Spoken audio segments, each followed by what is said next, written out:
Well, Black Friday is gone. Cyber Monday's coming right up. And of course, there's only how many days until Christmas and Hanukkah and everything, right? What should you do? We're going to talk a little bit about shopping right now. There's lots of fun stuff to do, and it's kind of fun getting out of the house, isn't it? Getting out, going around. There's an outlet store close by where I live, and it's kind of one of these outdoor outlet things, and it was fun just walking around, enjoying a little bit of fresh air, no matter what the weather is. I even enjoy going up there when there's some snow on the ground, because again, it's a little bit of it's fun. It's a little bit of a change, which is nice. That's part of what I love about living in the Northeast. You really get all four seasons, and they can be really, really nice. Well, Black Friday, of course, came and went. It was not a bad Black Friday. But one of the questions I've been asked all week long, all month long, frankly, has to do with when should I buy? What should I buy? What are the deals? And it is weird this year. Let me tell you, really weird. And the reason I say that is I did my show prep, and I spent some hours just looking on different websites and looking at opinion pieces, looking at news sources, just trying to find, okay, what's going on? What's the real word out there? Are items as rare as everybody seems to be saying they are? Or is it easy enough to find them? Well, that's what we're going to talk about right now. Really, we've had a very turbulent 2 years for retail, every branch of retail, whatever it is. It's been terrible. So many people have lost their businesses, so many small businesses, small retail, restaurants, some restaurants that I enjoy and just haven't been to in years, really, gone. Completely gone, which is such a crying shame. And a lot of people have put a lot of the blame for the general retail malaise on Amazon and Walmart. Because again, I had a discussion just this last weekend with a friend's father, and he was saying, well, I've been a biologist in pharmacology for years, and this is just science. It's all science, talking about the lockdown. And so I pointed out how, well, let me see. I got family from Canada. They cannot drive across the border because of the lockdown. But in the States, they won't let won't let them fly in. But drive in, I should say, but they will let them fly in. How is that science, right? Does coronavirus not survive at 30,000 feet? Is that what it is? No, come on, people. It's politics. And part of the politics was Walmart got to stay open and all of these other small businesses couldn't. So what are they supposed to do? How are they supposed to compete? And yeah, hey, I understand you need clothes, right? And you need food. Most Walmarts have both. You might need medicine in order to even survive. So that kind of makes sense. But why Walmart? Why did the government choose Walmart and Target are going to survive? All of you little mom and pop stores, that maybe have been multi-generational, where it's your parents and maybe even your grandparents that started the store, started the restaurant. And now all of a sudden there's a lockdown and you cannot be open. It entirely political. And I understand the science behind all of this. I have spent a lot of time studying it. And you might remember, if you've listened to me even 15 or 20 years ago, I'm trying to remember when it was, I started talking with scientists about RNA interference, and the cool stuff that was happening with African violets and getting the purple flowers to change to white and all of the stuff they were doing. It's exciting. It's fun. But why did we use politics here? And so many people lost their livelihood. So many people lost their businesses. It's absolutely incredible, and just paying companies basically to stay closed doesn't make sense either, because now you're pumping more money into the economy, and that's causing inflation because there are not more products or not more vendors. There's not enough competition, so the prices go up. And when there's inflation, how about people who are retired, who have saved some money? And now their money is worth what? The inflation rates are, again, it's a hidden tax, but it's really hard on retirees because their money that they've saved, they're getting the pittance. You put it in a savings account, you're making a fraction of 1%. And yet we're seeing inflation rates on things like fuel being almost 100%. Think about what it was like in 2019, what the gas prices were. It is insane. So small businesses have to be supported. They are the backbone. They are the innovators. Walmart didn't start as a big company. They started very small. He innovated.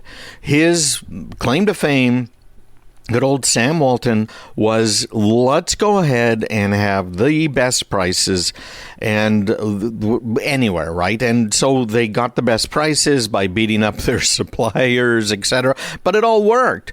And Walmart raised, it's demonstrable, again, through real science, that they raised the standard of living in every community they opened a store. It's absolutely phenomenal. But Walmart stopped innovating a long time ago. Now, again, the innovations come just like they do in the tech world, typically not from the existing companies, right? Facebook isn't innovating. They bought WhatsApp. They bought so much of the technology they're using to drive their company. Oculus, you look at it, right? That's their future, according to, of course, Mr. Mark. But what did it come from? What was the cost, right? They buy their competition. So I want to encourage everybody to really try and go out of your way. Try and shop at these small places. There are, in so many of these malls nowadays, kind of local stores where they've got together and they're running a co-op, or where someone's managing it, buying product from local craftsmen, really, that everything from these women that are knitting doilies all the way on out through very cool black ironwork, things that you can find there that maybe you can find on Amazon. Maybe they come from China.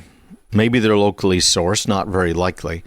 But it's been a very, very tough time here for so many of these industries.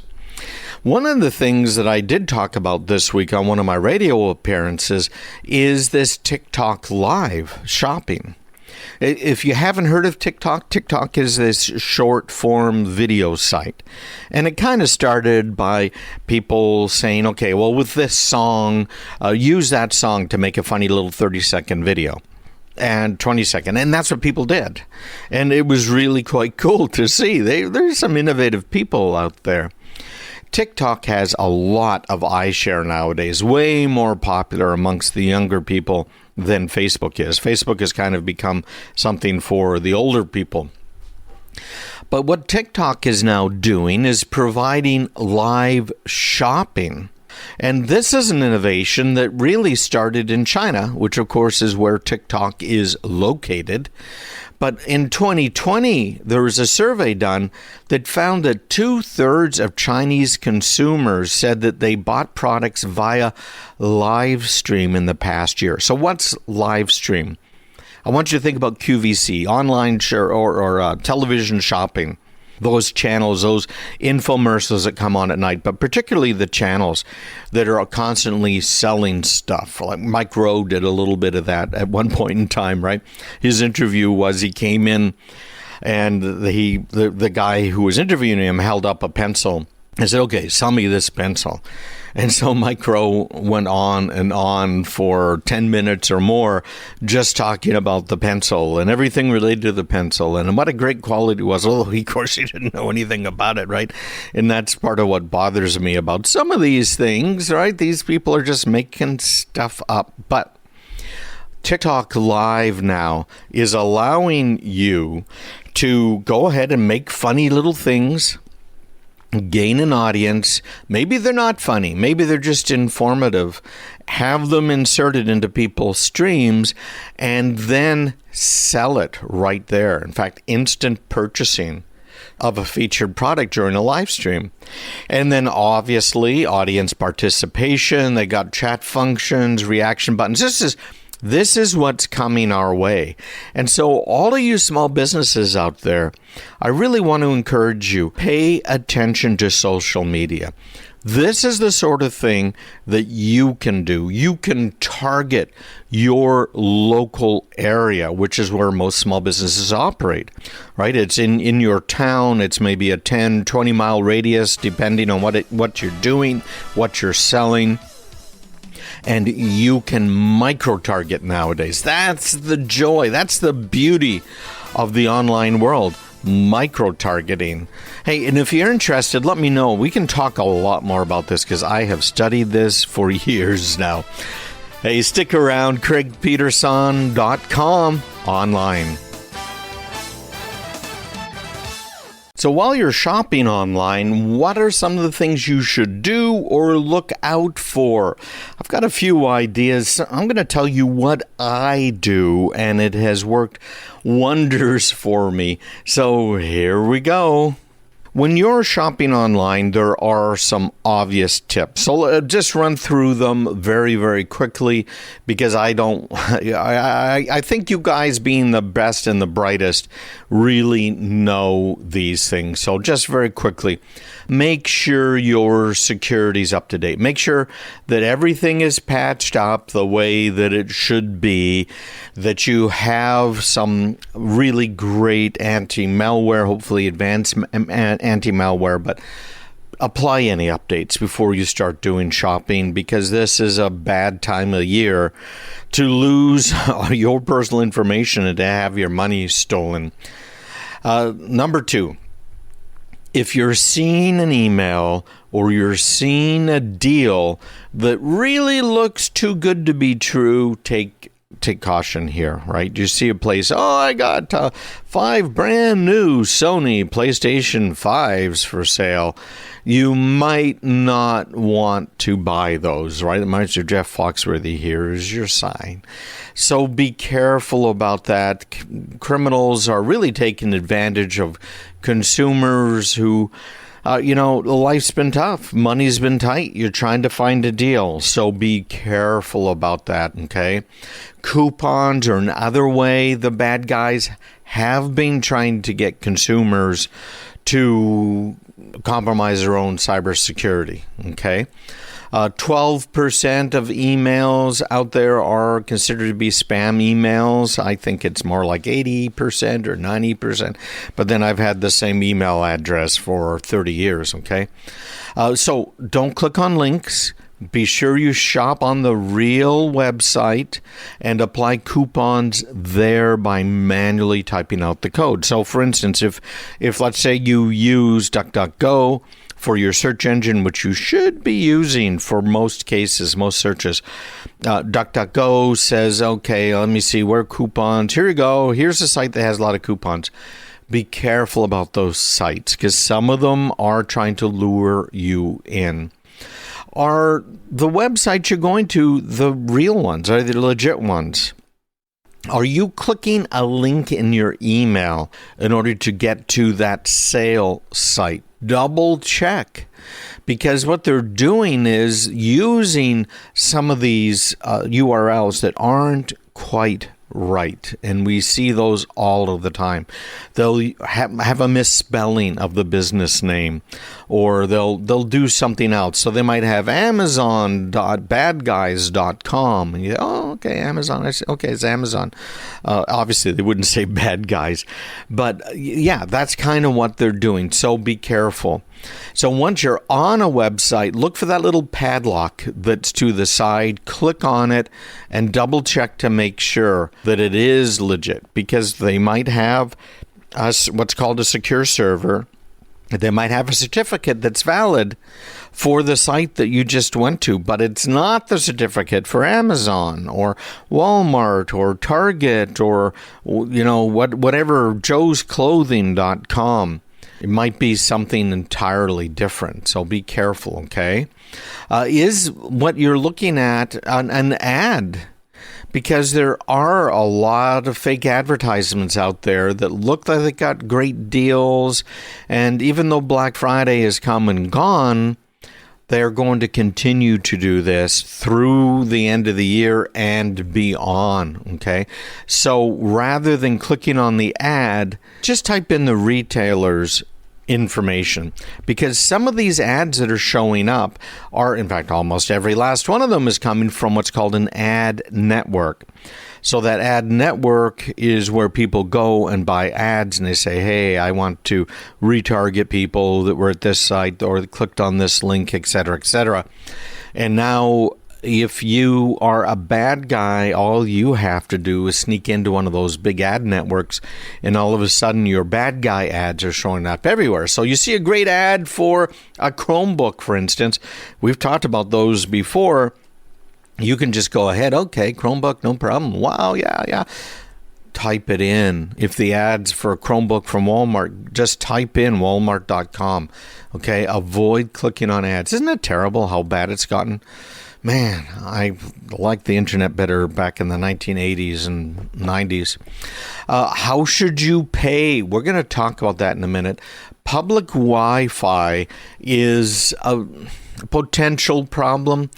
The bad guys will often create fake hotspots, and you are now using their hotspot. Now, this isn't as much of a problem as it used to be, because your visits to most websites nowadays are encrypted. Do you remember that lock I mentioned in the URL bar?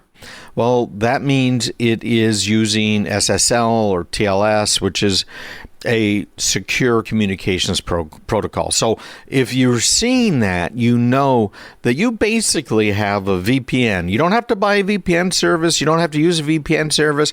You have a VPN that's being provided by the website you're visiting.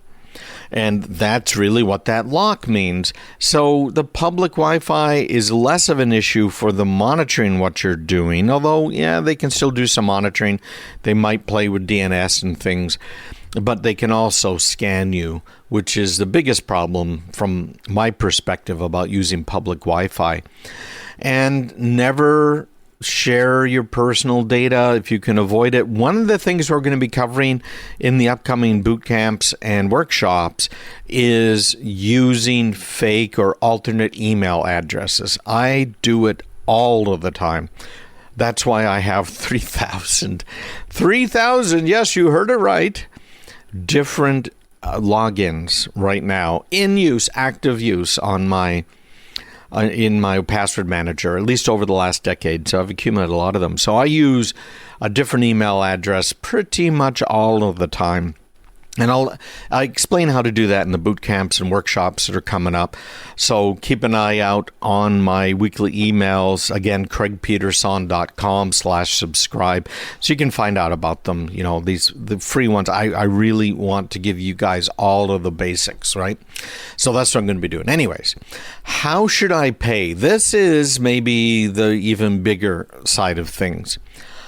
It is very, very rare that I actually put my credit card number in on a website, at least my real credit card number. There's a number of options that are available to you now that weren't before, even if it's not a credit card, even if it's a debit card. And generically, this is known as single-use credit cards.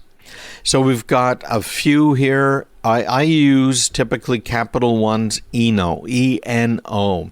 If you have a Capital One card of any sort, this is a little browser plugin that you can put on. Now, the downside of this is they will by default try and look at every web page you visit. So from their perspective, it's worth it because now they get that data from you. However, in all modern browsers, you can restrict when it runs. But what happens is I go to a website, it wants a credit card, and I can pop up that little Eno browser plugin, and now, ta-da, I can generate a virtual credit card number that's tied in behind the scenes to my real credit card number. I can even put an expiration date on that credit card number so it can't be used after a certain day. Some of these virtual credit card options even allow you to say, hey, it really is only single use. It can only ever be used once. And that way the bad guys can't run up your credit card bill. Citibank, American Express, JP Morgan, and more have these types of options. And basically any Visa or MasterCard. Look for virtual credit cards from your bank or whoever's providing your credit card. Hey, stick around. You're listening to Craig Peterson, and I'll be right back. We're going to talk a little bit now, since it's getting near the end of the year, about what kind of technology do we think is going to be big next year. And I've got to mention this project my daughter has been working on. It finally hit the ocean. My daughter has been busy. You might know she's been in the maritime industry for quite a while now. And man, when did she graduate? 2008, I think it was, this daughter. And you probably already know I have 5 daughters, right? 3 sons too, so it's kind of a mix. But she has been working on a ship called the Yara Birkeland. It's over in Norway. And what the ship is doing here is hauling fertilizer. And you think, oh, wow, isn't that exciting? Wow, Craig, I'm so excited for you. Well, it is the world's first autonomous electric ship, period. Okay, cargo ship. And what it is doing ultimately is it's eliminating the need for about 40,000 truck round trips a year. See, what's happening over there in Norway is there's a factory that's located right next to a mine that's making all of this fertilizer, and it needs to be hauled down through some fjords to get to the main shipping depot where it can be loaded onto the big ocean ships. So these trucks are going up and over the mountains alongside the fjords. And this is a ship that's going to take a trip that's about 7.5 nautical miles, so give or take 8 miles, on the water. Now, Norway's doing this in its own waterways, so there's no problem with international rules and regulations about ships here. This is just local, and it loads itself, it drives itself, and it unloads itself. I think that's really, really cool. And what it does is it plugs itself in when it is on either port. Now, we've seen this with some ships, right? You might have been on some of these ferries that are electric. It works pretty well for electric ferries because they're usually short haul. They connect up to shore power and they do a rapid charge and they're ready for the next leg of their ship while they are busy taking all of their load in, right? It makes sense, and you might have done it. But this is different. And a lot of the incidents that happen in shipping are due to human error. Think about all of the problems we've had with Navy ships even running into things, human error. And a lot of that's due to fatigue. On the ships, I don't know if you know it, I have 2 kids, 3 actually, that have been in the maritime industry, the big maritime industry. And they take 4-hour shifts. So 4 on, 4 off, 4 on, 4 off every day. So fatigue is a very big deal for a lot of the shipping industry. And for the first few years, they're planning on having this ship be crewed. They're going to be up, of course, on the bridge, monitoring everything, because you got a problem with artificial intelligence, machine learning. If a big ship is coming along and there's a kayak in the way, it's actually the kayak's job to get out of the way. But if you run over a kayaker, things aren't going to go very well for you, frankly. But how does a computer recognize a kayak from maybe marine life or even some sort of a swell that's out there? So they think they've got most of this solved. And this is the project that my daughter's been working on for a few years here. She's a mariner. She has her captain's license, unlimited tonnage, unlimited vessels, unlimited waterways anywhere in the world. It's just incredible, all of the stuff she's done. So the wheelhouse could disappear altogether, but they've got to make sure that everything is working pretty darn well, okay? Large vessels can't do anything about the kayak. All they can do is warn, but they definitely can't maneuver. And that's why the deep draft vessels have priority over sailboats or pretty much anything else that's out there. And what that brings up is the fact that we don't have the regulations yet for these autonomous ships. Well, we don't have the regulations yet for autonomous cars, right? This is normal. The technology tends to precede the regulations. And we have regulations in place right now for autonomous vehicles in certain areas, but they're nowhere near mature. It's going to take a while before everything is all figured out. Now, that is leading us into our friends at Ford. Ford's done a couple of interesting announcements over the last couple of weeks, so I have to bring these up. In an effort really to deal with this ongoing chip shortage, Ford has made a deal with Global Foundries. Global Foundries is a chip maker, and they have a non-binding agreement. Now, that makes it interesting. If it's non-binding, why even bother? But the press release says it's opening the door for Global Foundries to deliver more chips to Ford in the short term. But what's happening right now because of the chip shortages? Well, companies are designing their own purpose-built chips rather than relying on the general purpose chips made by Intel or AMD, Qualcomm, Samsung, NVIDIA, MediaTek, depending on what kind of chips we're talking about.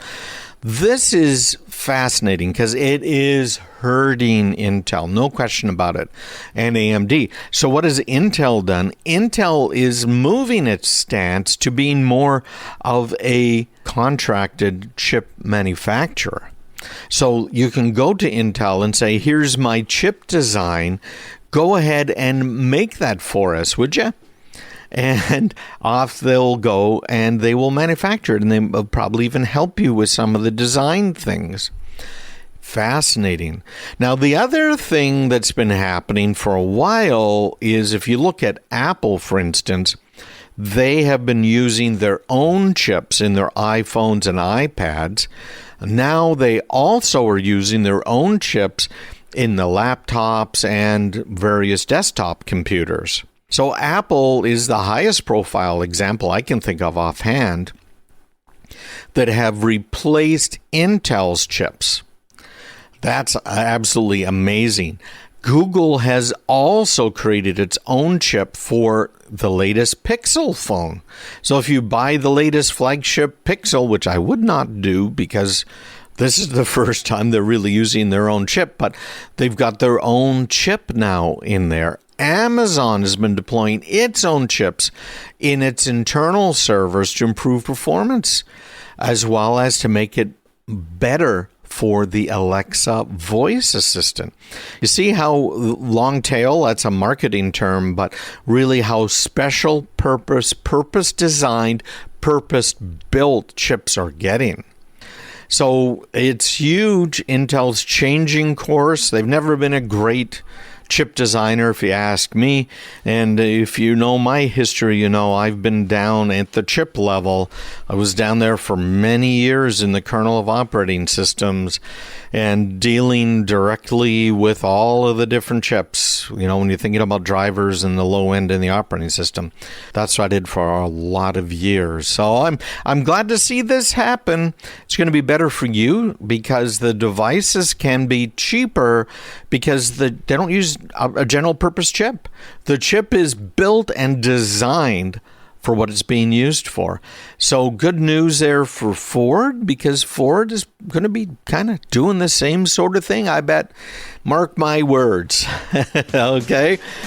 Well, I didn't get to the predictions for this year, but I will when we get back this upcoming year. Stick around. Of course, you're listening to Craig Peterson.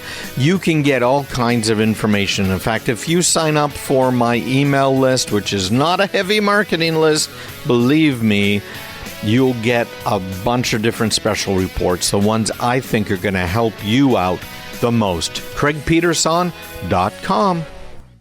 Well, we just talked about the future when it comes to chips and our computers. We're going to continue that discussion right now on artificial intelligence and machine learning. What else is going to be important next year? So what is the future? We're getting close to, the end of the year and the beginning of the year. So what am I looking forward to? Well, you just got my basic predictions about what's going to happen with chip manufacturing. These various vendors of various devices are going to continue to move away from Intel, AMD, etc., these general purpose chips, and move more to special purpose chips. Now, there's a number of special purpose type designs that have been out there for a very long time. For instance, ASICs, those of you in the industry know those. I programmed some way back when. They've gotten much more complicated. But for instance, when we're putting in systems for a business, we will typically use Cisco systems that have ASICs so that everything is extremely fast. You don't notice any delay, and yet it can do very heavy-duty filtering, packet examination, stream examination, because it's being done in hardware. That's the advantage to it. So we're going to see more and more of that since Apple's already moved to their own chips. Google has already moved to their own chips, Amazon, their own chips, etc. And there will always be a need for general purpose chips. In fact, you can say that the Apple chips, for instance, are fairly general purpose. They're being used in your iOS devices, your iPhone, your iPad, but they're also being used in desktop applications. But if you look more closely at what Apple's done, it has a couple of different types of CPUs inside the chip. So it has the high-performance CPUs that are only engaged when it needs some serious computing going on. It has the low-power, lower-performance CPUs that are also built into that same chip that now handle kind of background tasks. Things need to be updated that don't need a whole lot of CPU or don't need to be really fast. And then it also has graphics processing units that will handle things like screen updates, moving stuff around on the screens. There is a lot of technology in that chip. In reality, it would used to take three completely different sets of chips to do what the one Apple chip can do. So it is an example of a special purpose CPU. We're going to be seeing more and more of those. Now, as a consumer, you're not really going to notice other than, wow, this thing's fast, or wow, this battery lasts forever. You're going to have some great functionality. And I think we are seeing, because they're spending about $2 billion a week right now in the industry, you're going to be seeing more of these fabs come online, chip fabrication plants, and they take a long time to build and put up online. But they're going to be making more specialized chips, which I really like. Well, there's an article that came out based on a survey from the IEEE. And this is called The Impact of Technology in 2022 and Beyond. Now, these are some global technology leaders. Of course, IEEE was all about electrical engineering back in the day. Today, it's more about general technology. But here's the results. What is important for next year?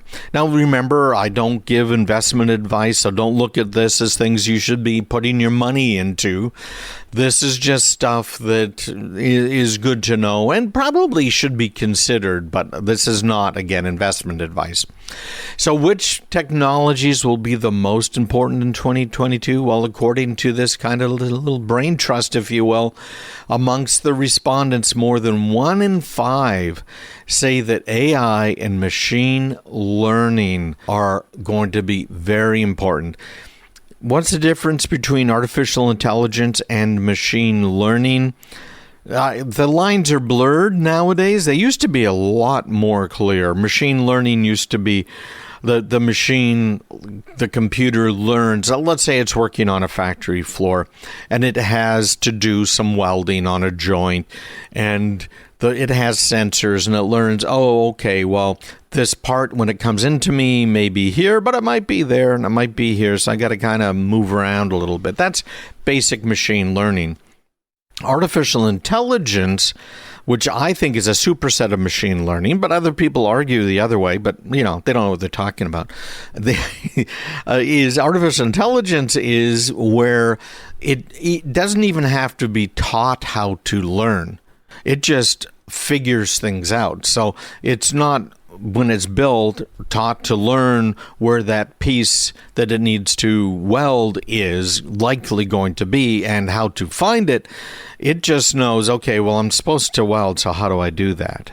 That's much more of an artificial intelligence. So that's number 1, artificial intelligence. Next up, cloud computing, 20%. Now, my opinion on cloud computing is not very high, frankly, because a cloud is just the name for somebody else's computer. Cloud computing does not mean it's safer. It does not mean that it requires less work on your part. Where I think cloud computing can help a business is where you push overflow to the cloud. Many businesses that have moved technology to the cloud have moved it back now because, frankly, the cloud did not provide them with what they thought they'd get, which is cheaper, better computing. And a lot of the breaches that we're getting nowadays are in the cloud. People's databases being exposed, applications being exposed. It's great for hackers because they know, okay, let me see. Amazon has the majority of all cloud computing in the world. So let's just scan Amazon computers and see what we can find, right? And they're going to find that this bank has this open or that company has that database available, et cetera, et cetera. So be careful with that. But they think cloud's number 2. 5G. 17%. That I am very excited about. And here's why. 5G is kind of a generic term for the high-speed wireless data. So think cell phone, basically. But why it really matters is it's designed to handle billions of devices so that you can have a lot of people sharing data, getting to data, sharing a network connection in a densely populated area. That's where it really, really shines. And then it also has a faster data rate than the older technologies. One of the things you'll find as you compare, if you really dig into the technology, compare the various cell companies, is that, for instance, T-Mobile, which is who I use, has a lower frequency spectrum. Lower frequencies cannot carry as much data, but what they can do, I'm really oversimplifying, but what they can do is more readily pierce glass and brick and walls. So T-Mobile's frequencies are lower than Verizon, for instance. So Verizon can get you faster data, but can't get it into as many places and not as well as T-Mobile. Just really putting this quite simply. And in fact, just 2 weeks ago, we had a court order stopping the deployment of these higher frequency 5G networks because of complaints from some people, particularly in the avionics, in the airline industry, where they're saying, well, they could be squashing some of our critical systems because they're using some of the old satellite frequencies for 5G up in the upper bands. Anyhow, one of the things that 5G has already been used for is what I was involved with. I was involved with emergency medicine for a long time, and I was an EMT-IPD back in the day. So almost a paramedic. And think about what could happen now. You're in the back of an ambulance. You could be the hands for the doctor who can be seeing the patient as you're driving down the highway, bringing that person in. Because historically, I remember this one woman had placenta previa and had just soaked through some towels with blood. She was in really bad shape. And we were squeezing IVs to get fluid into her. It was incredible. It was something else. And we brought her right in on the gurney emergency room and right up to the operating room and put her on the table right from our ambulance gurney. Well, with 5G, they can be doing that now, not just in an ambulance, but in more rural areas. Doctors can be operating remotely on someone. It's very cool, this whole telemedicine, including remote surgery. It's huge. So these technology leaders agreed with me on that. 24% is the number one most benefit for 5G telemedicine. Number 2, remote learning and education, 20%. Personal, professional, day-to-day communications. Think of all of the stuff we're doing now, how much better that's going to get. Entertainment, sports, live streaming.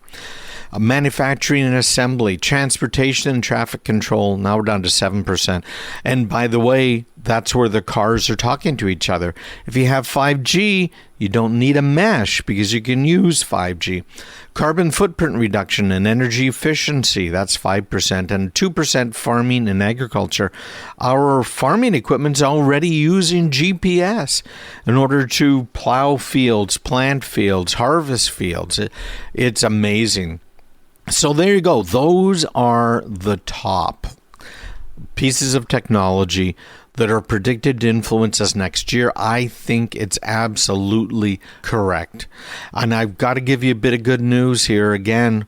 97% of these people polled agree that their teams are working more closely than ever before because of these working from home, workplace technologies and apps for office check-in, etc. Good news all around. Hey, if you want more good news, if you want to know what's happening, even some bad news, I got the right place for you to go. I have 5-minute little trainings in my emails every week. I have boot camps. Again, all of this is the free stuff. You imagine what the paid stuff is like. But I want you to understand this, okay? CraigPeterson.com/subscribe. Do it right now. I had a good friend this week that had his life's work stolen from him. Yeah, and you know what caused it? It was his passwords. Now, you know what you're supposed to be doing. I'm going to tell you exactly what to do right now. Well, let's get right down to the whole problem with passwords. I'm going to tell you a little bit about my friend this week. He has been building a business for maybe going on 10 years now. And this business relies on advertising. Most businesses do in some way. We need to have new customers. There's always some attrition. There's customers that go away. So how do we keep them? Well, we do what we can. How do we get new customers? Well, for him, it was advertising, primarily on Facebook. He did some Google ads as well. But Facebook is really where he was focused. So how did he do all of that? Well, here's the bottom line. You have to, if you are going to be advertising on Facebook, you have to have an advertising account. Same thing's true with Google.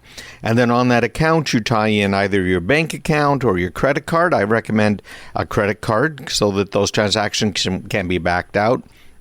And on top of all of that now, of course, you have to use a pixel. So the way the tracking works is there are pixels on websites. You know about those already. And the bottom line with the pixels, those are also called cookies, but the pixels are used to set a cookie so that Facebook knows what sites you've gone to. So he uses those. I use those. In fact, if you go to my website, I have a Facebook pixel that gets set. And the reason for all of that is so that we know if you might be interested in something on the site. So I know that there's a lot of people that are interested in this page or that page. And so I have not ever, but I could now do some advertising. And I could send ads to you so that if you were looking at something particular, you'd see ads that were related to that, which is what I've always said is the right way to go. If I'm looking to buy a pickup truck, I'd love to see ads for different pickup trucks. But if I don't want a car or truck, I don't want to see the ads, right? It isn't like TV where it seems sometimes every other ad is about a new car or a pickup truck. It drives me kind of crazy because it's a waste of their money in advertising to me because I don't want those things. And it's also not only just annoying and money wasting, but there are better ways to do targeting, and that's what the whole online thing is. Anyways, I told you about that because he had set up this pixel years ago. Now, basically, the Facebook pixel gets to know you, gets to know all of the people who like you that might have bought from you, because you can have that pixel track people through your site, your purchase site. They know what you purchase on the shopping cart, etc. And you can identify these people over on Facebook, send them ads because they abandoned the cart or whatever it is you want to do. There's just a whole ton of stuff that you can do for these people. And it's so valuable. It is so valuable. It takes years to build up that account, years to put that pixel in place. And our friend here, he had done exactly that. Then he found that his account had been compromised. And that is a very bad thing in this case, because the bad guy used his account to place ads. Now, there's really 2 or 3 problems here we'll talk about. One of them is, why was the bad guy going after him? Well, he has been running ads on Facebook for a long time. So as far as Facebook is concerned, his account is credible. All of the ads he runs don't have to be reviewed by a human being. They can go up almost immediately. He doesn't have to wait days for some of these things to go up. So a bad guy can get an account like his that has years worth of advertising credibility and now start advertising things that are not credible. So there again is part of the value of having one of these older accounts for advertising. And so the bad guy did that, used his credibility, and then secondly, he used $25,000 worth of my friend's money to run ads. Also, of course, very bad. Very, very bad. So I sat down with him. In fact, it was this last week, and I was out on a trip, and it was just kind of a vacation trip. It was absolutely wonderful. You know, I never just do vacation, right? It's always business plus work whenever I do anything like this. But I was on a trip last week, and so my eldest son, who works closely with me, and he's also part of the FBI InfoGuard program, I had him reach out to my friend, and he helped them out, and they talked back and forth. here's the problem that he has, and I'm trying to figure out a really good way to solve this, and I haven't figured that out yet. And if you guys have an idea, because you are the best and brightest, you really are, go ahead and drop me an email, me@craigpeterson.com, if you know a good way around this particular problem, which is he has this Facebook account, as well as many other accounts, including his website hosting account, his email account, etc. And he has people who manage his ads for him, who manage his website for him, who put up some of the promotions for him, the advertising and everything else. So these are third party. This is what we generically call a supply chain risk. People who are not him have access to his stuff, his private stuff.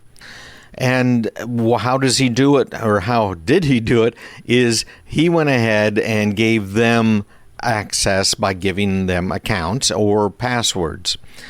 How well were they guarding their passwords and their accounts? So the first thing I had my friend do was go to haveibeenpwned.com. You'll find that online at Have-I been pwned. Pwned is spelled PWNED.com. So I took him to Have I Been Pwned, and I had him put in his email address, the one he uses the most. And it showed up in 5 different hacks, data dumps. So these are 5 different sites where he had used that same email address in this case. And he found out that in those 5 cases, the bad guys got his passwords and personal information. All bad, right? And he went ahead and cleaned it up. So I said, well, put in the password, because Have I Been Pwned also lets you check your password to see if it has been used by someone else and then stolen. So there are billions of passwords in this database. It's incredibly big, of all of these known passwords. So he put in his password, and no, it had not been stolen. But the problem is, how about the people that were managing his ads on Facebook and managing his Facebook ad account? Were the usernames, which are typically the email addresses, and the passwords kept securely? That's a supply chain thing I'm talking about. And that's where I'd love to get input from you guys, me@craigpeterson.com, if you think you have a good answer. What we've been doing, and our advice to him was, use 1Password. That's the only one to use. I don't trust LastPass anymore after their last big hack where they got hacked. 1Password, the digit 1Password. And go ahead and set it up. And in a business scenario, you can have multiple vaults.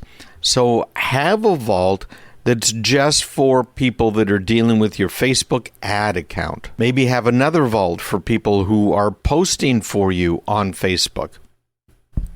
Or better yet, when it comes to Facebook, go ahead and have an intermediary that is trusted, kind of like the If This Then That, or there's a few of them out there that can see that you put the post up on the website and automatically post it on Facebook. So you don't have to give all of these people your passwords. But again, it's up to you. You got to kind of figure out if that makes sense to you. Those are the types of things that I think you can do, and that is what we do as well. Now, one of the beauties of using 1Password like that, where you're not sharing all of your passwords to everything, you're sharing the minimum amount of login information that you possibly can share, is that if they leave your employee, all you have to do is remove their access to the appropriate vault or vaults, or maybe all of your vaults. And this is what I've done with people that worked for me in the U.S. and people that worked for me overseas. And there have been a lot of them, and it has worked quite well for me. So with 1Password, we can enforce password integrity. We can make sure the passwords aren't stolen. 1Password ties automatically into Have I Been Pwned. So you know if a password has been exposed, if it's been stolen online. It's a great way to go. Now, I've got an offer for you guys who are listening. I have a special report that I've sold before on passwords, and it goes through, talks about 1Password, talks about LastPass, which I'm no longer really recommending, but gives some comparisons and how you can use these things. Make sure you go and email me right now. me at craigpeterson.com. That's me at craigpeterson.com. And just ask me for the password special report, and I'll be glad to get that on off to you. There is a lot of good detail in there and helps you whether you're a home user or a business. So the next step in your security is multi-factor authentication. Interesting study out saying that about 75% of people say that they have used it for work or for business. But the hard numbers, I don't think they agree. One of the things that you have to do is use good passwords, and the best way to do that is to use a password manager. I was talking about a friend of mine who had been hacked this last week, and his account was hacked. His Facebook ad account was hacked. And we asked him if we could reach out to the FBI, and he said sure. So we checked with the FBI, and they're looking to turn this into a case, a real case, because they've never seen this type of thing. The hijacking of an advertising account, who hijacked it, and why did they hijack it? Was this in preparation maybe for playing around with manipulating our next election cycle coming up? There could be a lot of things that they're planning on doing, and taking over my friend's account would be a great way to have done it. So maybe they're going to do other things here, and our friends at the FBI are looking into it. How now do you also keep your data safe easily, simply? Well, when we're talking about these types of accounts, the thing to look at is known as two-factor authentication or multi-factor authentication. You see, my friend, if he had been using multi-factor authentication, would not have been vulnerable. Even if the bad guys had his username, email address, and his password, they still would not be able to log in without having that little 6-digit code. That's the best way to do multi-factor authentication. Now, when we're talking about this code, whether it's 4, 5, 6, 8 digits long, we should not be using our cell phones to receive those, at least not as text messages. Those have a problem because our phone numbers can be stolen from us, and they are stolen from us. So if we're a real target, in other words, they're going after you, Joe Smith, and they know you have some $2 million in your account, so they're going after you. Well, they can, in most cases, take control of your phone. Now, you might not know it, and it doesn't have to be hacked. All they have to do is have the phone company move your phone number to a new phone. So that means one of the things you need to do is contact your telephone vendor, whoever it is who's providing you that service. That's a company like Verizon, Sprint, T-Mobile, AT&T, one of those companies that are giving you cell service. You have to contact them and set up a password, so that if they have a phone call coming in, and that phone call can be faked, so it looks like it's coming from your phone even. If there's a phone call coming in, whether it's coming from your phone or not, they have to get that password or passcode that you gave them. And once they have that passcode, now they're in. Right? And that's great. But if you don't have that and they're targeting you specifically, then you're in trouble. So for many of us, really, it may not make a huge difference, but I would do it anyways. I have done it with every one of my cell phone carriers now for a couple of decades, set up a password. So the next step is this multi-factor authentication. If I'm not supposed to get it via text message to my phone, how do I get it? Well, there are a couple of apps out there. There's a free one called Google Authenticator. And Google Authenticator runs on your phone. And once it's there on your phone and you are setting it up on a website, so Facebook, for instance, your bank, most websites out there, the bigger ones, all you have to do is say, I want to set up multi-factor authentication. And then it'll ask you, okay, so how do you want to do it? And you can say, I want an app. And they will display a QR code.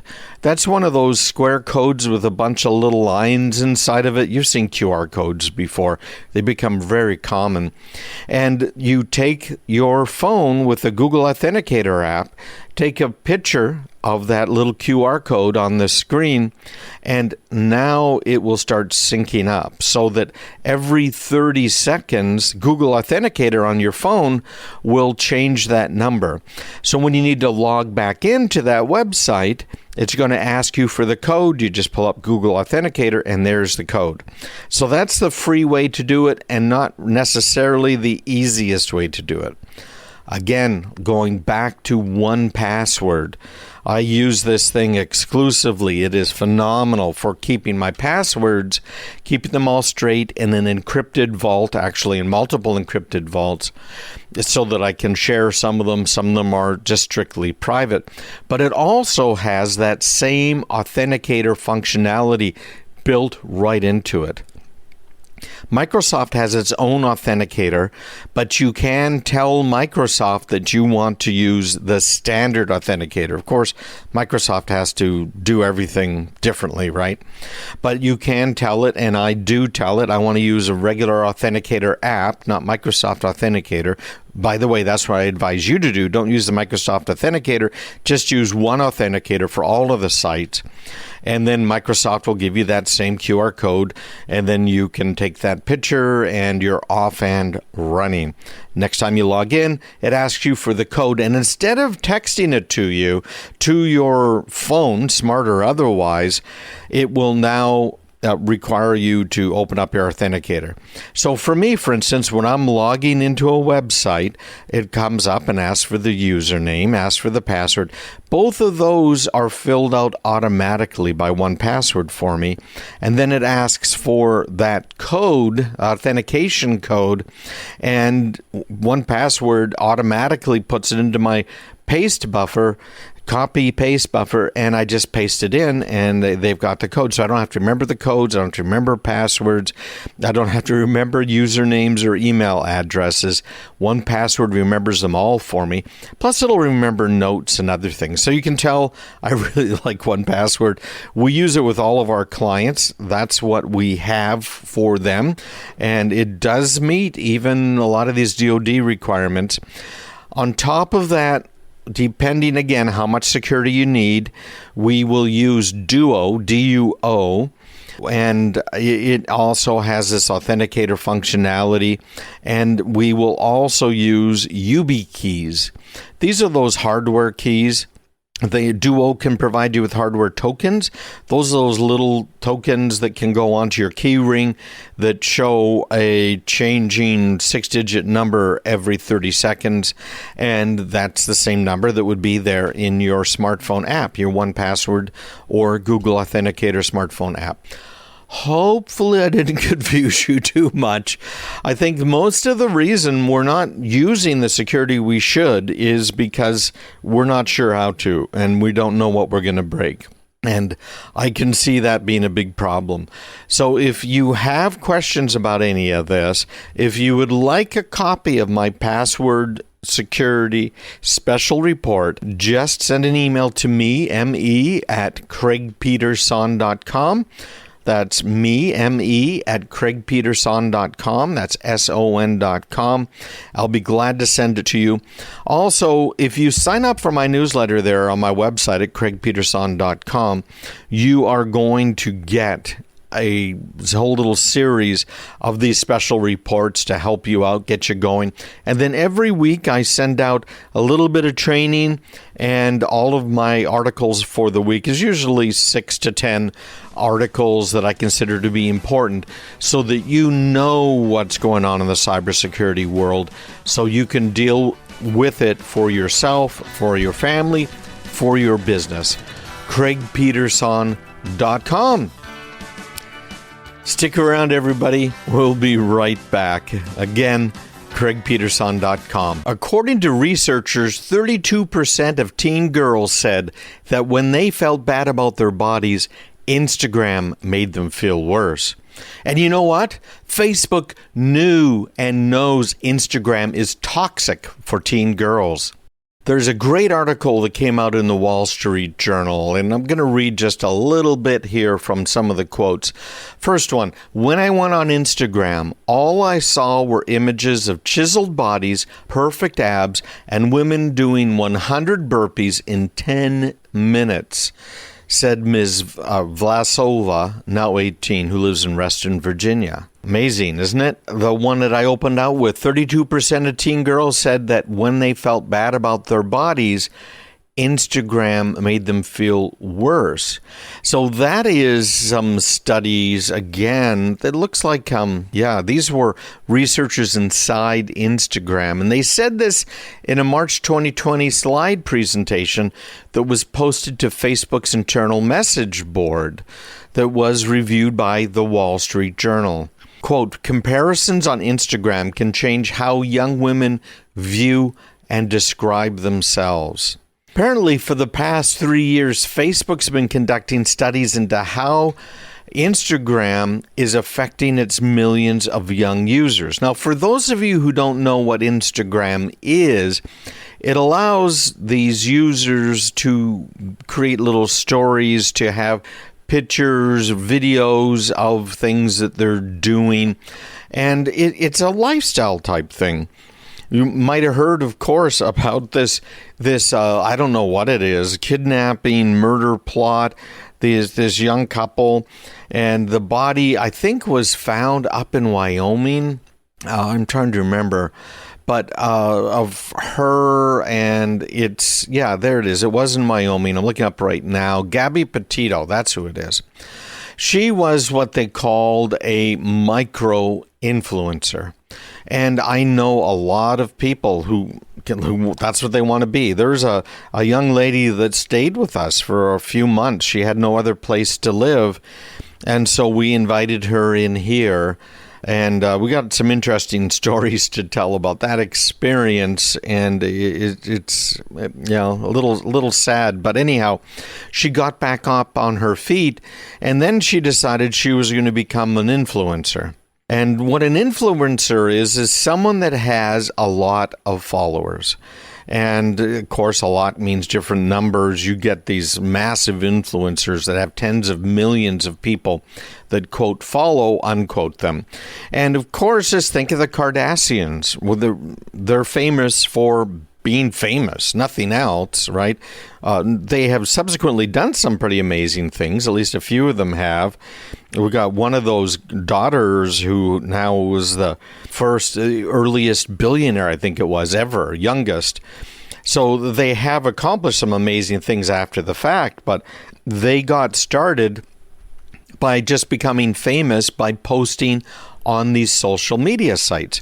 So you get a micro-influencer like Gabby Petito, who is out there posting things and pictures, and you look at all of these pictures and, oh my gosh, they're up at this national park. Oh, isn't she so cute? Oh, look at her boyfriend. They look so good together, and people fall for that image, right? It's just like photoshopping these pictures of models, changing them. There have been some real complaints about those over the years.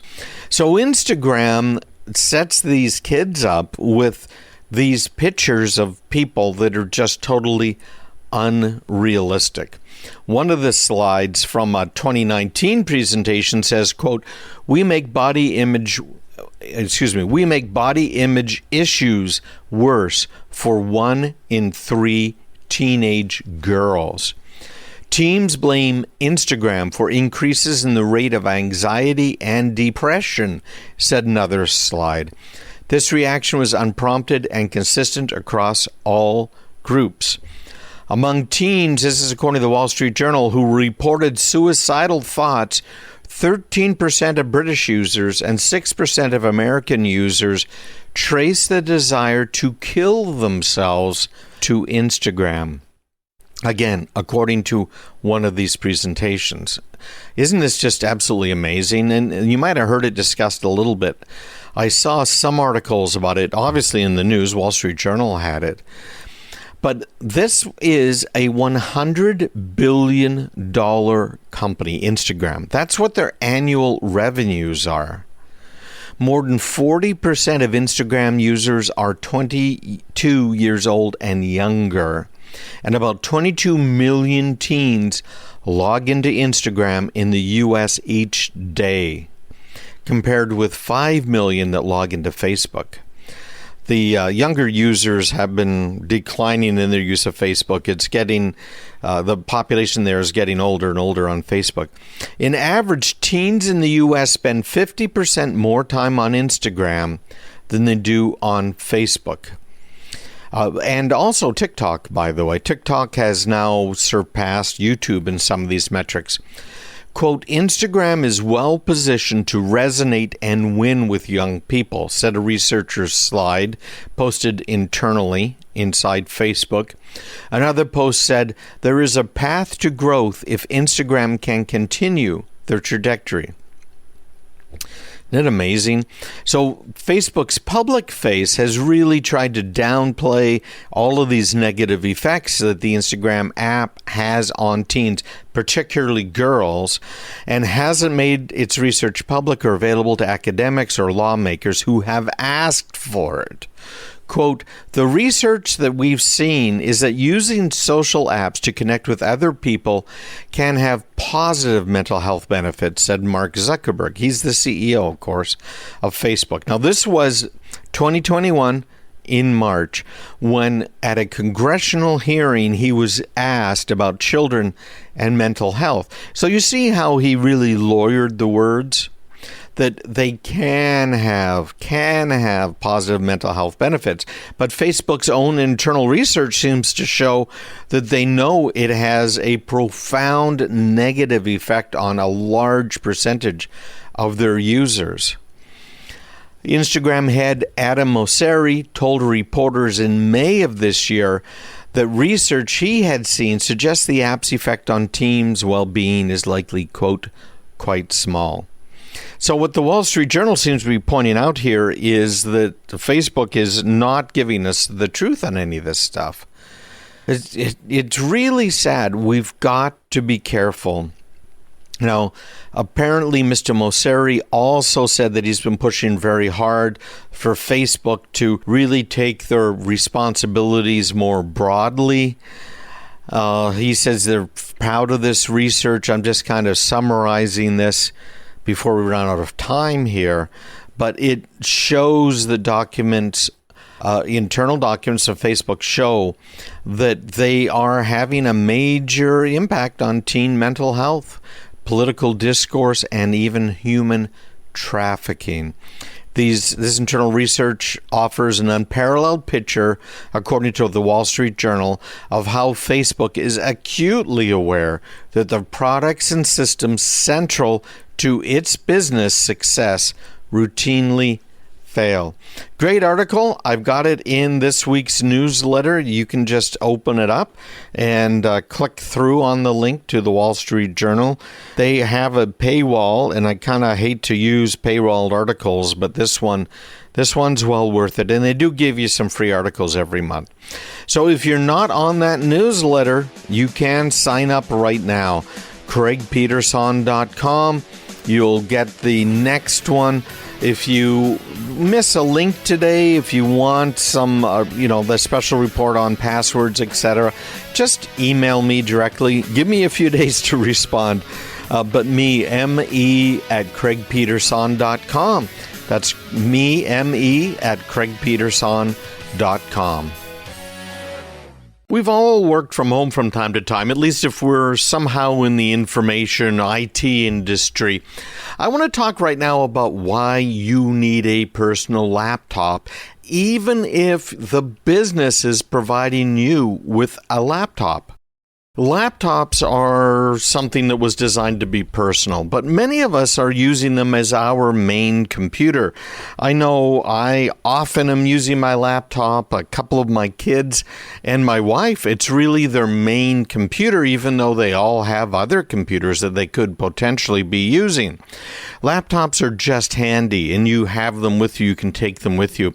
We've got workstations set up that are kind of hot workstations, if you will, where there are 3 screens set up and they're all hooked up into one central screen controller that then has a USB-C connection that goes right into your laptop. So you can be sitting there with 4 screens on your Mac laptop, on your Mac Pro, if you needed 4 screens. It's really handy, no question about it. Many of us have a laptop for home and a laptop for business. And many of us also look at it and say, oh, wow, this is a great laptop I got from work. It's much better than my home laptop. And you start to use the business laptop for work at home. Okay. That's what it's for, right? But then we start to use that business laptop for personal stuff. That's where the problems start. We've seen surveys out there that have shown that half of workers are using work-issued devices for personal tasks. They might be doing it at home. They might be doing it at the office. Things like personal messages, shopping online, social media, reading the news. So the prospect of using your work laptop as your only laptop, not just for work, but also for maybe watching some movies, group chat messaging, reading fan fiction, paying bills, emailing to family or friends, it just seems natural. It's so tempting. It's just natural. I'm on it all day long. Why wouldn't I just use it? And it's particularly true for people who are working from home. But we have to be careful with that. It's really something that you shouldn't be doing for a couple of reasons. One, that laptop that's a business laptop is the property of the business. It's just like walking home with boxes full of pencils and paper back in the old days. It is not yours to use for personal use.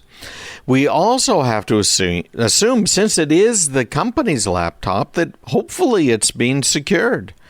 Hopefully they have it set up so it's going through a special VPN at the office, and it's going through special filters, maybe snort filters or something else that's doing some deeper inspection on what's coming through your laptop. Well, there are also likely on that laptop tools that are monitoring your device. Things like keyloggers, biometric tracking, geolocation, software that tracks your web browsing, social media behavior, snapshot software, maybe even your camera is being used to keep track of you. I know a number of the websites that I've used in the past to hire temporary workers. Those workers have to agree to have you monitor what they're doing, these hourly workers. So it'll take screenshots of their screen unbeknownst to them. It'll take pictures from their cameras at random intervals, again, unbeknownst to them. It'll track what they're doing. And so I can now go in and say, okay, well, he billed me 5 hours for doing this. And I look at his screen, and guess what? He wasn't doing that for all of those 5 hours that he just billed me for. Well, the same thing could be true for your company, even if you're not paid by the hour.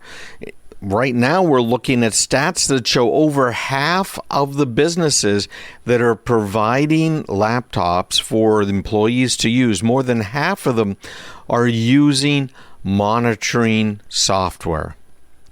And through this whole lockdown, the usage of these different types of monitoring systems has grown.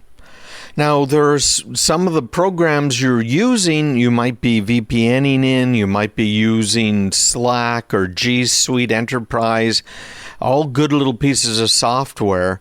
They can monitor that, obviously, but it goes all the way through to the business. And using your Slack access that's paid for by the business is also idiotic to do things like send messages to your buddies, set up drinks after work, complain to other people about someone else in the business, your boss or otherwise. Your IT people at the business can see all of that. They can see what you're doing with Slack. Even if you have a separate personal account, it's still more likely that you'll end up mixing them up if you're logged into both on the same computer.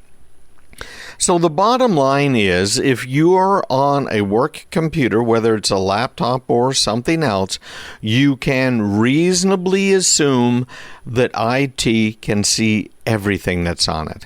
They own it, okay? And they have to do some of this stuff to protect themselves. We put software on laptops for companies, not to spy on employees. That's none of our business. But we put software on computers for employees to make sure they stay safe. Think of what happens when your computer, your laptop, whatever it might be, connects to the company's network. Now, that can be through a VPN. It can be because you take your laptop home or on the road when you're traveling and you bring it back into the office. If that computer is infected somehow, now you've brought that infection into the office.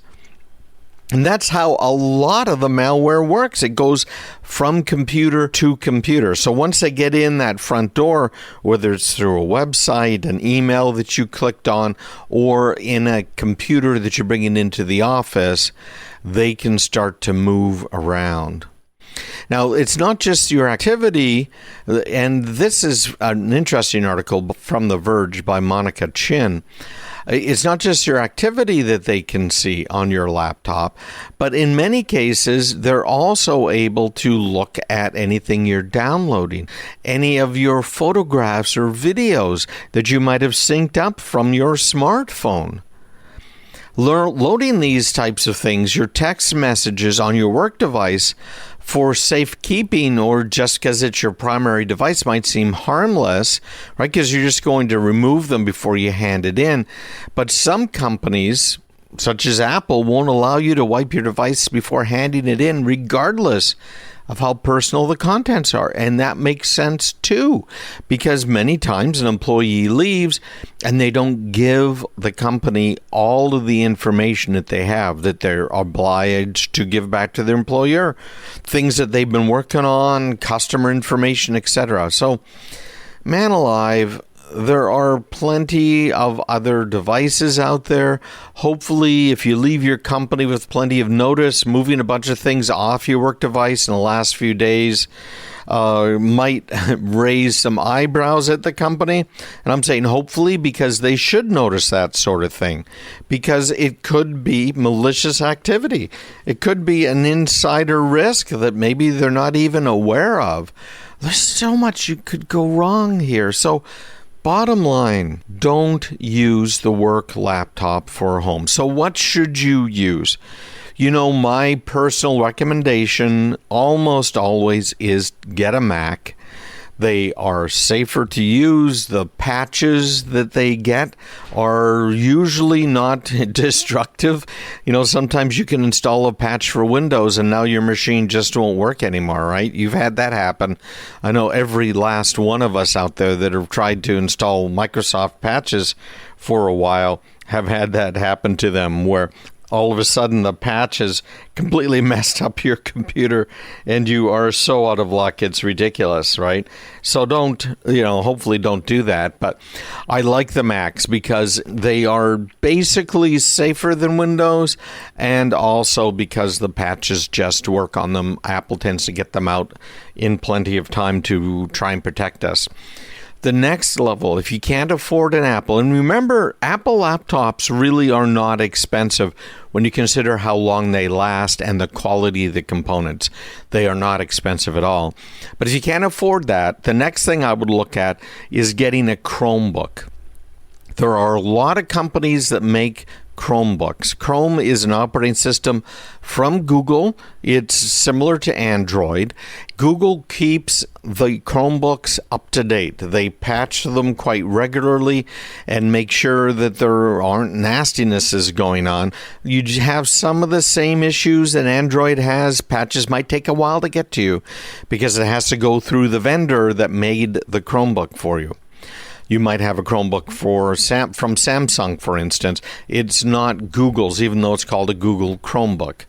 Now, Chromebooks rely heavily on the cloud services that Google provides, but they can also run just locally. So with a Chromebook, and you can get them for as little as $150, but remember, you get what you pay for, or as much as I've seen them in the $2,000 price range. With fancy GPUs, local storage, and other things. But at $150, it could be well worth it for you.